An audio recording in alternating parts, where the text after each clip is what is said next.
Berap bana. Sarsılık değil.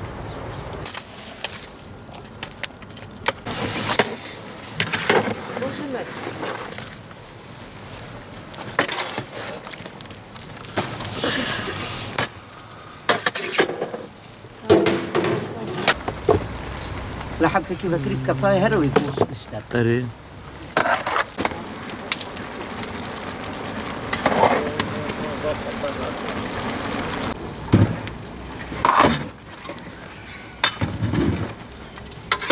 Mardin'in yöresel yemeklerinden meşhur olan kavurmayı yapıyoruz.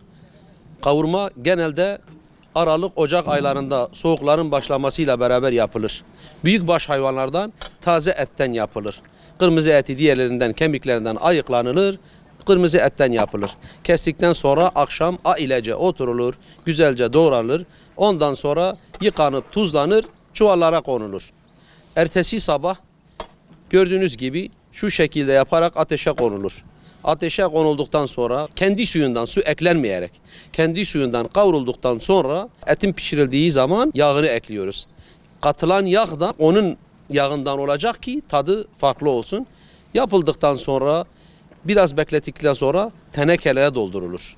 Tenekelere doldurulduktan sonra o tenekeleri saklarız. Sabahleyin, öğleleyin ve akşamleyin ya yemeklere katarız ya da sade yeriz.